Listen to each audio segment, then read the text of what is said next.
तीन सवाल इस पैनल के सामने। सबसे पहला सवाल, भ्रष्टाचार, आतंकवाद, घुसपैठ, धर्मांतरण, लव जिहाद रोकने वाला भारत पेपर लीक को क्यों नहीं रोक पा रहा है? क्योंकि बाकी सारी चीजों पर तुरंत कार्रवाई, लेकिन पेपर लीक पर अभी तक कार्रवाई क्यों नहीं हो पा रही है? क्यों नहीं इस पर रोकथाम हो पा रही है? दूसरा सवाल, 22 लाख से अधिक बच्चों की मानसिक प्रताड़ना की परेशानी का जिम्मेदार आखिरकार कौन है? क्या एनटीए जिम्मेदार है, सरकार जिम्मेदार है, सिस्टम जिम्मेदार है, कौन जिम्मेदार है? तीसरा सवाल, पेपर लीक के गुनहगारों की फास्ट ट्रैक पे सुनवाई और सजा क्यों नहीं होती है? 2024 में 600 से ज्यादा लोग पेपर लीक मामले में पकड़े गए थे, लेकिन अभी तक इसकी सुनवाई चल रही है, किसी को भी सजा नहीं हो पाई।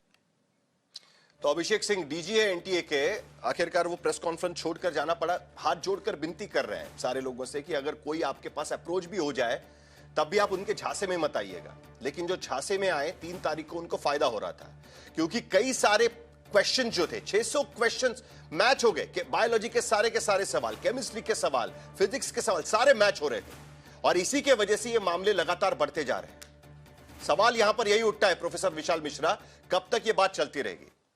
अब देखिए, आज सरकार की तरफ से कोई नहीं आया इस चर्चा में। धर्मेंद्र प्रधान, उनसे भी सवाल पूछे जा रहे थे, वो भी इस बात का जवाब देने के लिए तैयार नहीं है। और अभी थोड़ी देर पहले अभिषेक सिंह कह रहे हैं कि 6 से 8 दिन में हम नई तारीख की घोषणा कर देंगे। आप तो प्रोफेसर है, आपको समझ में आ रहा है ना सर कि कितनी मुश्किल होती होगी? 22,97,000 छात्र है पूरे देश भर में। साहिल जी, निश्चित ही इस प्रकार का जो भी घटनाक्रम होता है वो बहुत ही पीड़ादायक होता है और वो पूरे सिस्टम पर सवाल खड़ा करता है। और ख़ास तौर पर वो जो बच्चे जो पूरी मेहनत से लगे होते हैं, ये उनके लिए भी एक प्रकार से निराशा का भाव पैदा करता है। तो पहली बात, थोड़ा सा मुझे समय दीजिएगा। पहले मैं उन सभी बच्चों से ये कहना चाहूँगा जो लोग भी परीक्षा में अपीयर हुए थे कि आप इसको ये समझ लीजिए कि ये आपके लिए मॉक टेस्ट था। अभी अपनी मनस्थिति को बिल्कुल मत निराशा में बदलिए। आपको एक अवसर और मिल रहा है, जो भी समय मिल रहा है अपने मॉक टेस्ट, अपने प्रीवियस ईयर क्वेश्चंस को लगाकर आप एग्ज़ाम में बैठिए। पहली बात तो ये मेरी बच्चों के लिए सलाह है।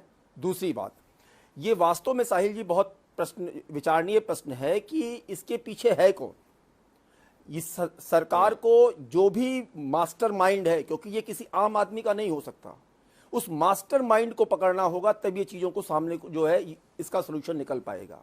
मैं तो कहूँगा कि ठीक है, 7 तारीख को मैंने एनटीए का देखा कि उन्होंने शाम को उनको सूचना मिली कि कुछ माल प्रैक्टिसेस हैं। 8 तारीख की मॉर्निंग में उन्होंने लॉ एजेंसीज को अप्रोच किया, फाइनल डिसीजन हुआ, सरकार ने भी इसको सीबीआई को सौंप दिया, परीक्षा कैंसिल हुई कि ताकि इंटीग्रिटी और ट्रांसपेरेंसी पर कोई सवाल ना उठे। ये बात तो ठीक है, इसमें कोई दो राय नहीं है। लेकिन सवाल ये उठता है कि आखिर जब जीपीएस लगा था, जो जिन व्हीकल्स में पेपर जा रहा था, जो सीसीटीवी लगे थे वो एआई असिस्टेड थे, 5G जैमर्स लगे थे, ऐसी सुरक्षा को कौन है जो भेज सकता है?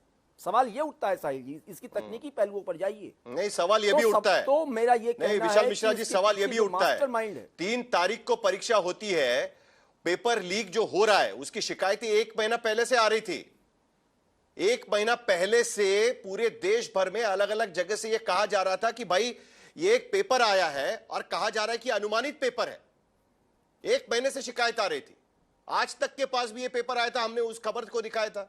हाँ और उसके बाद आज 12 तारीख को आखिरकार जाकर सरकार कहती है कि नहीं हम उसको रद्द कर रहे हैं, एनटीए कह रही है कि हम उसको रद्द कर रहे हैं। ये कहां का न्याय है? कौन कर रहा है इसे? ज्यादा कैसे हो रहा है, ये भी तो सवाल उठता है ना यहाँ पर। चीजें मार्केट, हाँ नहीं, ये बात सही है कि जब ये चीजें न्यूज में आई, उसी टाइम पर एक्शन लेना चाहिए था। लेकिन हो सकता है इस बात का इंतजार हो रहा हो कि असली पेपर को देख लिया जाए। एक संभावना बनती है ना कि हो सकता है एक जो है पेपर को देख लिया जाए। सवाल ये उठता है कि जब इतना बड़ा सेंट्रलाइज्ड एग्जाम है, तो क्यों ना सेंट्रलाइज्ड जो है प्रिंटिंग हो। अभी आप न्यूज में चला रहे थे कि वहां से निकला वहां गया, इसका मतलब कि जहां पेपर छपा या उसके आसपास की कोई ऐसी एक्टिविटी हुई, ये तो कहिए थैंक्स टू दिस गवर्नमेंट कि जो बच्चों के कैरियर से तनिक भी खिलवाड़ नहीं कर रही, ट्रांसपेरेंसी को बनाए रखने के लिए, एक फेयर सिक्योर क्रेडिबिलिटी बनाए रखने कम से कम आज कोई बीच बचाव नहीं होगा। हो गया कि हाँ चलो एग्जाम कैंसिल किया जाता है। आज कम से कम कोई बीच बचाव नहीं होगा। अतुल लोंढे पाटिल यहाँ पर प्रोफेसर मिश्रा कह रहे हैं थैंक्स टू गवर्नमेंट कम से कम लोग पकड़े जा रहे हैं। साहिल जी, थैंक्स टू गवर्नमेंट कम से कम लोग पकड़े जा रहे हैं, अतुल लोंढे पाटिल। हाँ, नहीं नहीं, थैंक्स टू गवर्नमेंट तो है। शुक्रिया अदा करिए सरकार का। 19 राज्यों में 65 पेपर लीक हुए हैं, थैंक्स टू दिस गवर्नमेंट। इतना AI system, 5G, GPS, satellite सब लगाने के बाद पेपर लीक हुए, थैंक्स टू दिस गवर्नमेंट कि लोग पकड़े गए, है ना। बिना सरकारी आश्रय के, बिना संरक्षण के क्या इतना बड़ा पेपर लीक हो सकता है? ये दूसरी बार हुआ है। धर्मेंद्र प्रधान के पहले एचआरडी मिनिस्टर थे, अभी उसको शिक्षा मंत्रालय कर दिया गया है, शिक्षा मंत्री के। क्या खेल, शिक्षा, महिला, युवा संबंधित जो केंद्रीय संसदीय स्थायी समिति है, उसने इस बारे में क्या संशोधन नहीं किया था? 5 पेपर में अनियमितता हुई थी, ये बताया नहीं था? क्वेश्चंस वापस लेना कॉमन नहीं हो गया? 12 क्वेश्चंस आपने जेईई के एग्जाम से वापस लिए, ये क्या हुआ नहीं है? 65 पेपर लीक होने के बाद अगर कोई सरकार को धन्यवाद देता होगा तो अभी तो सब चरण वंदन है सरकार का, लेकिन ये सरकार माफी के लायक नहीं है। ये धर्मेंद्र प्रधान क्यों बैठे वहां पर? ये क्यों इस्तीफा नहीं देते? सिस्टम पे प्रेशर क्यों नहीं आता? मंत्री का इस्तीफा इसलिए होना चाहिए कि सिस्टम में एक मैसेज जाता है कि किसी को भी बख्शा नहीं जाएगा। ये लफाजी जो है ना, ये बंद करो। ये लफाजी है सब कि सरकार ने प्रोफेसर मिश्रा जवाब दीजिए। और इस्तीफा लेने से क्या होगा? सुनिए एक मिनट साहिल जी प्लीज, मैं भी एक कॉम्पिटिटिव एग्जाम से आया हूं, तो ये जो लफाजी है ना कि सरकार ने इस्तीफा लेने से क्या होगा, इस्तीफा लेने से ये होगा कि सिस्टम में एक मैसेज जाता है कि भाई कोई भी गलती करे आपको वहां से हटना पड़ेगा, आप पे कार्रवाई होगी, ताकि सिस्टम पे एक वचक बना रहे। क्या कर रहे हैं अभिषेक सिंह, एनटीए के डायरेक्टर डीजी? क्या कर रहे हैं वो? क्यों पद पे बैठे अब तक? उनका अब तक इस्तीफा हो जाना चाहिए था।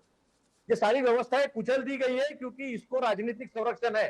राजनीतिक संरक्षण के बिना हो नहीं सकता। साहिल जी, मुझे कितने लोग पकड़े गए? अकेले बिहार में 21 पेपर लीक हुए हैं, अकेले बिहार में। साहिल जी, 10वीं और 12वीं के प्रोफेसर मिश्रा, कुल मिलाकर विपक्ष ये सवाल उठा रहा है कि डर इसलिए भी नहीं बैठ रहा है, पहले तो आपने कानून बना दिया, लेकिन डर इसलिए भी नहीं लग रहा है किसी को क्योंकि सिस्टम में दबाव नहीं आ रहा है। जब तक किसी का इस्तीफा नहीं होता है तब तक सिस्टम पर दबाव नहीं बढ़ता है। जो लोग इसके लिए रिस्पॉन्सिबल है वो सिस्टम में क्यों बैठे हैं? विपक्ष का सवाल यह है। साहिल जी, मैं बिल्कुल कह रहा हूं कि सिस्टम पर दबाव बनाने के लिए या जहां से मानसिकता निकल कर आ रही है पेपर लीक करने की, ये जो मास्टरमाइंड बैठ रहे हैं, इस मानसिकता को कुचलना होगा। इसका सलूशन ये होगा, यहां पर बैठकर कांग्रेस को राजनीति बहुत सारे मुद्दे हैं करने के लिए। कम से कम आप ये चीज तो देखिए ना कि सरकार ने एग्जाम तुरंत कैंसिल किया ना, बच्चों के हित को देखते हुए। आपके यहाँ राजस्थान सरकार में 19 में से 17 पेपर लीक हुए थे। आपने कितने लोगों का रिजर्वेशन करवाया था? आपने कितने लोगों का रिजर्वेशन करवाया था? अरे बात करिए ना, क्या आपका घोटाला हुआ था कि नहीं हुआ था? देखो, जो सरकार कर रही है उसको एप्रिसिएट करिए। सरकार ने बच्चों के कैरियर से खिलवाड़ ना होने पाए, इसके लिए एग्जाम कैंसिल किया, सीबीआई को इंक्वायरी सौंपा, लोग पकड़े जा रहे हैं और इसका मास्टरमाइंड भी पकड़ा जाएगा। लेकिन ये कह देना इस्तीफा, राजनीतिकरण करना। आप यहाँ राजस्थान में 19 एग्जाम में से 17 एग्जाम के पेपर लीक हुए थे, आप क्या किसने इस्तीफा दिया था? हर बात में राजनीति करनी होती है आपको। ये तो नहीं कहेंगे आप, ये तो नहीं कहेंगे कि इसका बैठकर सॉल्यूशन निकाला जाए, इस मानसिकता को कुचला जाए, राजनीति करने चले आते हैं। अरे बच्चों के कैरियर का सवाल है ये। ठीक है, ठीक है। अतुल लोंढे पाटिल, एक मिनट। प्रोफेसर मिश्रा, चलिए राजनीति दूर रखते हैं, राजनीति दूर रखते हैं, राजनीतिक सवाल दूर रखते हैं। मेरा सवाल सिंपल है प्रोफेसर मिश्रा। एक मिनट अतुल लोंढे पाटिल, एक मिनट। नहीं, एक सेकंड अतुल लोंढे पाटिल, मेरा सवाल सिंपल है। विशाल मिश्रा जी, मेरा सवाल सिंपल है। देखिए, 15 जून 2024 को पार्लियामेंट की स्टैंडिंग कमेटी ने एक रिपोर्ट रखी थी, जो रिपोर्ट सरकार ने एक्सेप्ट की हुई है। उस रिपोर्ट पे क्या कहा गया था कि जेईई मेंस की एग्जाम जो होती है उसमें 12 सवालों को बदलना पड़ा। यही एनटीए वो सवाल बना रही थी, यही एनटीए वहां पर ये परीक्षा ले रही थी। दूसरा, उस रिपोर्ट पे क्या कहा गया, CUET जो सरकार ने शुरू की गई परीक्षा, एंट्रेंस टेस्ट है, वो टेस्ट कभी भी, ये रिपोर्ट है मेरे साथ, वो जो टेस्ट है वो कभी भी उसका आयोजन और परिणाम, कोई समय सीमा नहीं होती उसकी, कभी भी आयोजन होता है, कभी भी परिणाम निकलता है, क्योंकि आगे का पूरा जो कैलेंडर है उससे डिस्टर्ब हो जाता है। और सबसे बड़ी बात, उस रिपोर्ट में यह भी कहा गया था कि एनटीए की वार्षिक रिपोर्ट, जो एनुअल रिपोर्ट होती है ना, वो एनुअल रिपोर्ट भी सबमिट नहीं करती। आप बताइए मुझे कि एनटीए का क्या करना चाहिए। सरकार ने इस बात को माना कि एनटीए में सुधार की जरूरत है, लेकिन उसके बावजूद 2 साल हो गए। आज एक बार फिर हम बात कर रहे हैं कि एक पेपर लीक हो गया 3 तारीख को, और 12 तारीख को अब उस परीक्षा को रद्द कर रहे हैं। 6 से 8 दिन में नया पेपर हम जारी करेंगे या तारीख जारी करेंगे। अब प्रोफेसर मिश्रा, अब आप मुझे जेन्युइनली बताइएगा, यह रिपोर्ट होने के बावजूद भी उस पर कार्रवाई क्यों नहीं की गई? सिर्फ लीक का मामला नहीं है।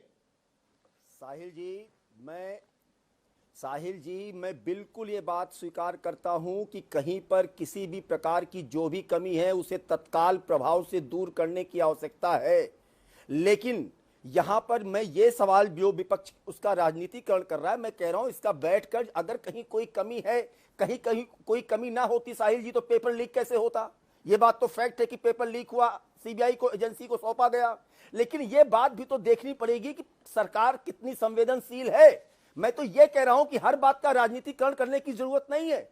कमियां होंगी उस पर सवाल करिए, बट हर चीज का पॉलिटिसाइजेशन मत करिए। एक बात। दूसरी बात, साहिल जी ये भी तो देखना कैसे होगा अतुल लोंढे पाटिल पॉलिटिसाइजेशन कैसे कर रहे हैं आप? अतुल लोंढे पाटिल जवाब दीजिएगा। लगभग 240 एग्जाम कराए हैं। ये विद्यार्थियों के भविष्य से जुड़ा हुआ मामला है। एग्जाम दिया है। साहिल अभी सुनो अभी भविष्य से जुड़ा हुआ मामला सवाल है। जो बच्चे आपको सुन रहे होंगे, नहीं एक सेकंड प्लीज, 2014 जुलाई एक सेकंड आर्मी परीक्षा साहिल जी प्लीज, 2015 साहिल जी एक सेकंड, अभी सुनो विशाल जी, प्रोफेसर मिश्रा उनको जवाब देने दीजिए ना, नहीं क्योंकि जब प्लीज सुनो चलिए एक मिनट, जरा सबको रोकना पड़ेगा मुझे, क्योंकि अभी ना जिनको सवाल पूछने वही हमारे साथ जुड़ चुके हैं। जरा सबको शांत कर दीजिएगा, क्योंकि डीजी है अभिषेक सिंह, थोड़ी देर पहले प्रेस कॉन्फ्रेंस कर रहे थे एनटीए की, वो हमारे साथ जुड़ रहे हैं। अभिषेक सिंह जी, सबसे पहले आप बच्चों को क्या कहेंगे? 12,97,000 छात्र हैं, उनका 3 तारीख को परीक्षा हुई थी और एंजाइटी होती है परीक्षा की, कैंसिल कर दी गई है, क्या कहेंगे उनके लिए? हम उन सभी 22,69,000 बच्चों से यह कहना चाहेंगे कि यह दुर्भाग्य है, यह बड़ा अनफॉर्चुनेट है कि हमें इस निर्णय पे लेना पड़ा कि जो परीक्षा 3 तारीख को सुचारू रूप से कंडक्ट की गई थी उसे हमें कैंसिल करना पड़ा, उसे हमें री एग्जाम करना पड़ा। हमें उन सब की भावनाओं से, उन सब के गुस्से से, उन सब के एंगर से को समझ सकता हूं। मैं खुद एक पिता रहा हूं, मेरे बच्चे इस प्रक्रिया से गुजर चुके हैं, तो इस तरह की सिचुएशन किसी भी तरह से अनुमन्य नहीं है। पर साथ में यह भी कहना चाहूँगा कि परीक्षा की इंटीग्रिटी को जो क्रिमिनल्स, जो स्कैमस्टर्स, जो फ्रॉडस्टर्स वायलेट करने की कोशिश करते हैं, हम उनको भी कामयाब होने नहीं दे सकते।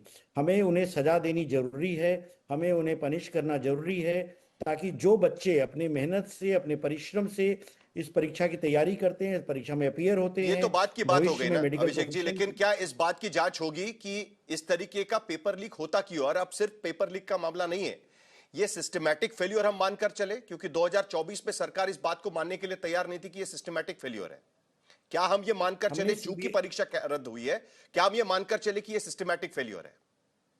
हमने ये कमिटमेंट दिया था सभी बच्चों को, सभी अभिभावकों को, सभी स्टेक होल्डर्स को कि हम 0 एरर परीक्षा कराएंगे विद 0 टॉलरेंस। तो उस क्रम में अगर जरा सा भी कमी होती है और जरा सा भी अनियमितता होती है तो हम उसके लिए उसकी जिम्मेदारी को समझते हैं, और उसी क्रम में हमने सीबीआई को इंक्वायरी दी है कि जो कोई भी इसमें इन्वॉल्व हो, जो कोई भी इस परीक्षा को डिस्टर्ब करने के लिए, इस परीक्षा की इंटीग्रिटी को वायलेट करने में इन्वॉल्व है, उसके खिलाफ हम कड़ी कार्रवाई लेंगे। सीबीआई की इंक्वायरी करा करके उन्हें जेल भेजा जाएगा, उनको ऐसी सजा दी जाएगी कि दोबारा कोई जरूरत न करे बच्चों के भविष्य के साथ खिलवाड़ करने के लिए। अभिषेक जी, फिलहाल आपके पास क्या जानकारी है इस पूरे मामले की? कहां से लीक हुआ है, कौन जिम्मेदार है, क्या यह गिरोह है या कोई और मामला है, या एक हाथ कोई हुआ मामला आप कह सकते हैं? 3 तारीख का मामला सामने आया, इसके लिए रद्द हुआ, लेकिन यह पेपर पिछले 1-1.5 महीने से गेस्ट पेपर के नाम पर घूम रहा था सब जगह पर। देखिए, इसकी जानकारी हमें 7 तारीख को मिली, जैसा हमने बताया। 3 तारीख के पहले इस तरह की बहुत सारी सूचनाएं आई थी, हमने हर वैसी सूचना को वेरीफाई किया था, एक्शन लिया था, 120 टेलीग्राम के चैनल ब्लॉक किए थे, और ये जानकारी परीक्षा 3 तारीख को सुचारू रूप से कंडक्ट होने के उपरांत आई है। 3 तारीख को जब परीक्षा खत्म हुई तो किसी ने इसकी रिपोर्ट नहीं दी थी, और हमारा ये उद्देश्य था कि हम परीक्षा के उपरांत भी कोई कंप्लेन आएगी उसको भी वेरीफाई करेंगे।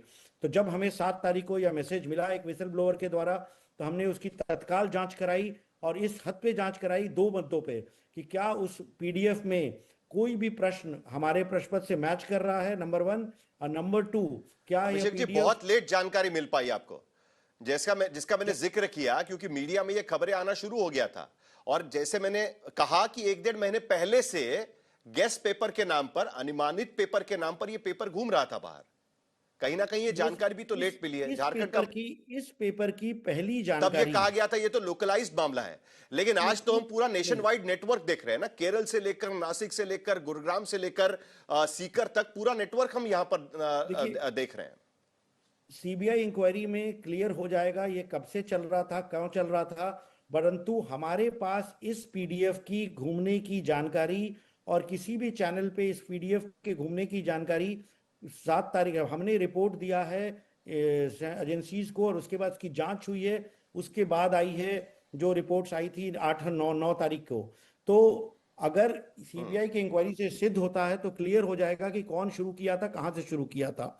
एनटीए इसकी जिम्मेदारी लेता है, और इसलिए एनटीए ने जो दोबारा परीक्षा होगी उसके लिए कोई शुल्क नहीं चार्ज करने का निर्णय लिया है। जो पिछली परीक्षा हुई थी उसकी भी जो फीस है उसको रिफंड करने का निर्णय लिया है। लेकिन अभिषेक जी, नीट को लेकर ही इतना विवाद हमेशा क्यों होता है? नीट को लेकर ही इतने सारे सवाल क्यों उठते हैं बार बार? 2024 में भी ये मामला उठा था। थोड़ी देर पहले मैंने सोशल मीडिया पर एक ट्वीट देख रहा था, 14 में से 5 परीक्षाएं लीक हो चुकी है। 14 परीक्षाएं कंडक्ट की गई, 5 परीक्षाएं लीक हो चुकी है अब तक। और आपके वेबसाइट पर मैंने देखा कि आपका घोषवाक्य बड़ा इंटरेस्टिंग है कि एफिशिएंट, ट्रांसपेरेंट और इंटरनेशनल स्टैंडर्ड से आप परीक्षाएं कराएंगे। लेकिन उसके बावजूद रिपोर्ट क्या दिखाता है? 14 में से 5 परीक्षाएं लीक हो जाती है, पेपर लीक हो जाता है उसमें। जेई के एंट्रेंस टेस्ट में 12 क्वेश्चन जो है वो बदलने पड़ते हैं। स्टैंडिंग कमेटी रिपोर्ट देती है कि वार्षिक रिपोर्ट नीट का नहीं, जो नेशनल टेस्टिंग एजेंसी है उसका नहीं मिल पाता है। कहीं ना कहीं सिस्टमैटिक फेलियर तो है ना एनटीए के भीतर, उस पर भी कहीं ना कहीं ध्यान देना होगा अभिषेक जी, बिल्कुल, जहां भी बच्चों का भरोसा हो सके इस पर। देखिए, जहां भी फेलियर है, जहां भी कमियां हैं, उसको ठीक करने के लिए हम वचनबद्ध हैं। किसी भी तरह से कोई भी जिम्मेदारी से नहीं बचने की कोशिश कर रहा है। एनटीए ने कमिटमेंट लिया था कि हम बिना एरर के करेंगे, वो विश्वास वो तोड़ा गया किसी के द्वारा। किसने तोड़ा वो सीबीआई बताएगी, परंतु हम उसको एक्सेप्ट नहीं कर सकते, इसलिए हमने ये डिसीजन लिया कि हम एग्जाम दोबारा कराएंगे। तो ये रिस्पॉन्सिबिलिटी लेने की बात है, और अपने एश्योरेंस पे कि हम 0 एरर एग्जाम कराएंगे उस पर अडिग रहने की बात है।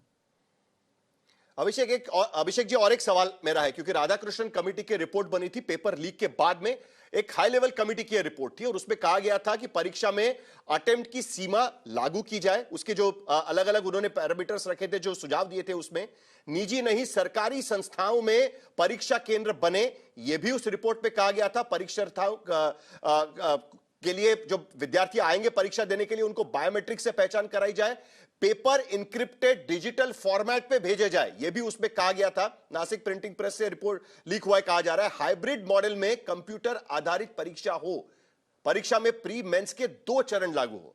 इस तरीके के तमाम उसमें सुझाव दिए गए थे। कितने सुझाव लागू किए गए हैं और कितने सुधार इस राधाकृष्णन कमेटी के रिपोर्ट के आधार पर हो चुके हैं 2 साल के भीतर?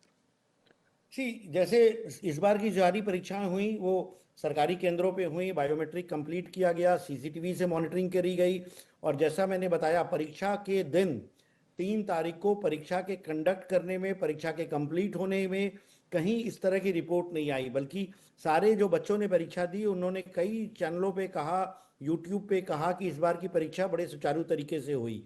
परंतु हमारी जिम्मेदारी परीक्षा का पूरा क्रम जब तक पूरा नहीं हो जाता तब तक रहता है।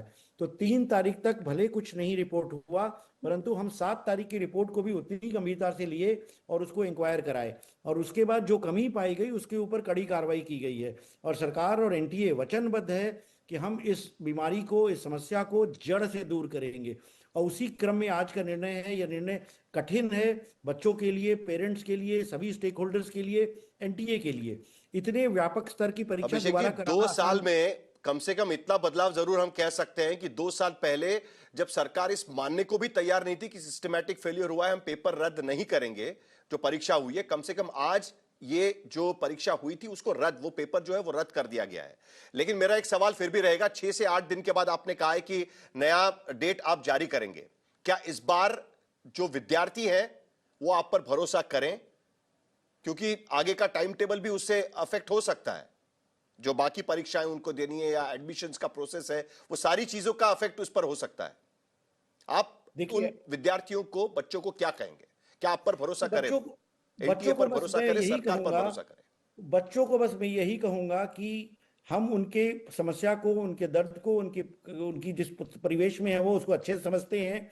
बस उनसे यही गुजारिश है कि इस बार जब हम डेट अनाउंस करें, उस परीक्षा के लिए अपनी मेहनत के ऊपर एग्जाम पे आए। और अगर कोई असामाजिक तत्व, कोई एंटी सोशल एलिमेंट, कोई स्कैमस्टर्स, कोई फ्रॉडस्टर, कोई क्रिमिनल अगर क्वेश्चन पेपर देने की बात करता है तो उसके झांसे में ना आए, प्रलोभन में ना आए, ग्रीड पे ना जाएं, उसको रिपोर्ट करें। हम सब मिलकर के इस समस्या को दूर कर सकते हैं। जब तक इस तरह के लोगों को हम बढ़ावा देंगे, इस तरह के लोग प्रोत्साहित होते रहेंगे। हमें मिलकर के इन लोगों को जेल भेजना है, इन लोगों को सजा देनी है। अभिषेक जी, और प्राइवेट कोचिंग क्लासेस की जो संस्थाएं हैं, 58,000 करोड़ की इंडस्ट्री वो बन चुकी है। और हर बार जब भी पेपर लीक होती है तब उसमें से किसी ना किसी कोचिंग क्लास इंस्टीट्यूट का नाम सामने आ जाता है, सीकर के भीतर, महाराष्ट्र में लातूर के भीतर भी। क्या आपको लगता है कि कहीं ना कहीं सरकार को उस पर कार्रवाई करनी चाहिए, एक टाइटनिंग होना चाहिए, उसका थोड़ा पेच कस देना चाहिए उसका? अभी हमने इंक्वायरी सीबीआई को दी है। मैं प्रीजज नहीं करना चाहता हूं कौन इसमें दोषी है, कौन इसमें दोषी नहीं है। सीबीआई की रिपोर्ट के हिसाब से हम इसके मामले के ऊपर पूरी कार्रवाई करेंगे और सीबीआई की जो भी रिकमेंडेशन होगी, जो भी दोषी होगा उसको जेल भेजने के लिए हम सब मिलकर काम करेंगे। और इस किसी भी अभिभावक को, किसी भी बच्चे को कोई और भी जानकारी है तो उसे हमें कृपया हमारे तक पहुंचाइए, पुलिस तक पहुंचाइए। हम लोग सब वचनबद्ध हैं, कटिबद्ध हैं कि ऐसे एंटी सोशल एलिमेंट्स को सजा दिला पाए। अभिषेक जी, इसी उम्मीद के साथ मैं आपको धन्यवाद दूंगा कि अगली परीक्षा जो होंगी ना, कम से कम वहां पर इस तरीके की कोई शिकायत ना आए और कम से कम टाइम टेबल फॉलो हो, सीयूईटी का टाइम टेबल हो या जेई मेंस का टाइम टेबल हो, उसमें आने वाले सवाल हो वो बाद में बदल लेना पड़े। क्योंकि हर वक्त हर विद्यार्थी परीक्षा के लिए जो जाता है परीक्षा केंद्र पर, वो एक अलग माहौल में होता है, अलग मानसिक स्थिति में होता है, और दोबारा उसमें उसको जाना पड़े तो बहुत मुश्किलों का सामना करना पड़ता है। इसी उम्मीद के साथ अभिषेक जी, शुक्रिया आपका, बहुत बहुत शुक्रिया। अतुल लोंढे पाटिल, आपने सुना, मैं आपकी बात से पूरी तरह सहमत हूं और मैं उम्मीद करता हूं कि हम इंस्टेड ऑफ मतलब अपनी बात कहने की बजाय हम जो कार्य है वो करके अपनी बात को सिद्ध करेंगे। ठीक है, चलिए उम्मीद करते हैं। अतुल लोंढे पाटिल, अभिषेक सिंह यहां पर हमसे बात कर रहे थे और उन्होंने कहा कि अगली बार ऐसा नहीं होगा, कुछ सिस्टम्स बदलने की तैयारियां वहां पर चल रही है। आपकी प्रतिक्रिया? मुझे एक बात बताइए कि एनटीए जो है वो अपनी वार्षिक रिपोर्ट क्यों सबमिट नहीं करता?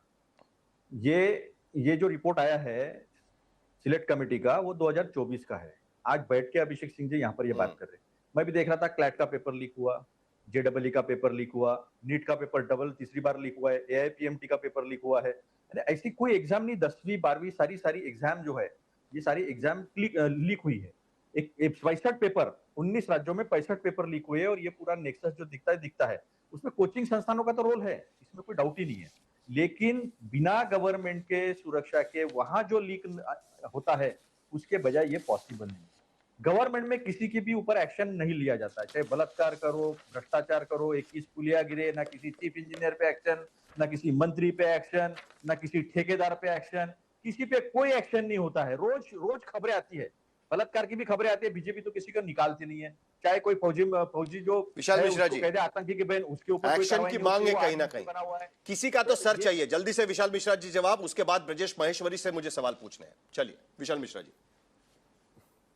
देखिए साहिल जी, जो हमारे कांग्रेस के शायद प्रवक्ता जी बोल रहे हैं, ये पूरी तरह राजनीतिकरण की भावना से बोल रहे हैं। नंबर एक बात, ये सरकार की संवेदनशीलता ही तो है। नहीं, अब बोले दीजिए, या तो आप बोल लीजिए। नहीं, आप बोले तो मैं चुप रहा ना। नहीं, आप बोले तो मैं शांत रहा ना। अरे सुनेंगे, मैं आपका ही।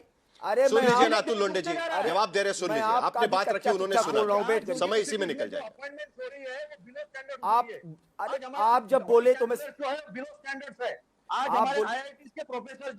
चलिए जरा दोनों को शांत करिए। ब्रजेश महेश्वरी जी, नहीं एक मिनट जरा प्लीज शांत हो जाइए जल्दी से। ब्रजेश महेश्वरी जी, सबसे बड़ी बात, क्योंकि आप करियर इंस्टीट्यूट भी चलाते हैं, आपको पता है कि बच्चों पर मानसिक दबाव किस तरीके से होता है किसी भी परीक्षा के लिए जाते हैं। क्या कोई सिस्टम में चेंज की गुजारिश आपको लगती है? कोई गुंजाइश है कि जो सिस्टम में बदलाव होने चाहिए जिसकी वजह से इस तरीके का पेपर लीक ना हो पाए? और आपका क्या अनुभव रहा है एनटीए जिस तरीके से परीक्षाएं लेती है उसको लेकर? मेरा इतना सा कहना है सबसे पहले कि एनटीए एग्जाम्स दो तरह से कंडक्ट करे कि एनटीए एग्जाम करती जेईई में सीबीटी पैटर्न पर। वहां उसके 2 राउंड होते हैं, जनवरी राउंड, अप्रैल राउंड। ठीक है, एक एनटीए एग्जाम कंडक्ट करती बहुत बड़ा एग्जाम मेडिकल का, नीट का, लेकिन वो ऑफलाइन मोड होता है, पेपर पेन मोड होता है। हम देख रहे हैं हर बार गलती इसमें कुछ ना कुछ हो रही है, मतलब उसी रास्ते पे चल रहे, बारी बार एक्सीडेंट हो रहा है। क्यों नहीं हम इस पैटर्न को चेंज करें? हम इसको अगर सीबीटी पैटर्न कर लें, जब एनटीए अपने लिए जेईई मेंस के अंदर 2 राउंड होते हैं जिसमें 11-12 लाख बच्चे एग्जाम देते हैं, जनरली इसमें बच्चा वापस रिपीट भी करता है, तो लगभग 21 लाख बच्चों को जब सीबीटी पैटर्न पे इवैल्यूएट कर सकती तो इस पे क्यों नहीं कर सकती? पहला तरीका तो ये हो सकता है। दूसरा, हम चाहे तो इस एग्जाम को 2 स्टेज का कर दें, प्री और मेंस का कर दें, ये भी तरीका अच्छा हो सकता है। तीसरा ये भी कर सकते हैं कि एनटीए के पास अगर 2 तरह के एग्जाम हैं और उसको लोड दिख रहा है, सीयूटी भी वो कंडक्ट करती है, तो क्यों नहीं हम इसके लिए एजेंसी चेंज कर दें? जैसे पहले ऑल इंडिया पीएमटी को सीबीएसई कंडक्ट करती थी, क्यों नहीं हम सीबीएसई को इसको आपस से दे दिया जाए? सुझाव है मेरा ये। तो कई सारे सवाल हैं जिसको लेकर सरकार के पास करने के लिए एक स्कोप भी है, लेकिन अभी तक वो सारी चीजें नहीं हो पाई है। एक बड़ा इंफ्रास्ट्रक्चर भी सरकार के पास नहीं है जिसके आधार पर सरकारी आस्थापनों में यह परीक्षाएं हो सके। लेकिन एक बड़ा अनसुलझा सवाल यह भी है डॉक्टर विक्रम सिंह कि नया कानून बनने के बाद भी हम देख रहे थे कि व्यापक घोटाला हुआ था 2008 में, सजा हुई 2024 में आकर। इतने साल लग गए इस पूरे मामले पर सजा होने में। कहीं ना कहीं इस पूरे मामले को लेकर जिस संजीदगी से कानून का भी काम होना चाहिए, जो स्विफ्टली काम होना चाहिए, वो नहीं हो पाए। यह भी कहीं ना कहीं कारण है कि ये चीजें बढ़ती जा रही है। साहिल जी, कानून बनाना एक चीज है, हथियार रखना एक चीज है, उसका प्रयोग करना बिल्कुल अलग चीज है। दिखाई ये पड़ रहा है कि गिरफ्तारियां तो हुई हैं, सजाएं बिल्कुल नहीं हुई है, और सजा ही नहीं, दोष मुक्त पूरी तरीके से सब हो रहे हैं। और उसके बारे में न किसी विवेचक को दंडात्मक कार्रवाई हुई, न किसी प्रोसिक्यूटर को दंडात्मक कार्रवाई हुई। संदेश ये जा रहा है मूक सहमति। मैं रिपीट कर रहा हूं, किसी को कोई भ्रम ना है, मूक सहमति होना यह चाहिए था कि दोनों को बर्खास्त होना चाहिए था, प्रोसिक्यूटर को भी, इन्वेस्टिगेटर को भी। आपने किया धरा कुछ नहीं। 58,000 करोड़ की इंडस्ट्री है और सब कुछ जो है माला माल है, दोनों हाथ में लड्डू सर कढ़ाई। मैं ऐसी कटु बातों की मैं फिर ये बातें करने का आदी नहीं हूं। साहिल जी, इसमें अगर आप करना चाहते तो 90 दिन में इन्वेस्टिगेशन पूरा करके 30 दिन में कन्विक्शन करा सकते थे। आपने नहीं किया। आपने 10 साल में 89 पेपर लीक्स हुए, कितने कन्विक्शन करा पाए ये हमें जरा और बता दें। और आप छोड़ दीजिए इस बात, मोटी बात। यही सबसे बड़ी बात है कि जब तक कड़ी कार्रवाई नहीं होगी तब तक लोग इस तरीके की चीजें करने से अपने आप को नहीं रोकेंगे। सरकार इस पर क्या करती है, इस पर नजर बनाए रखेंगे।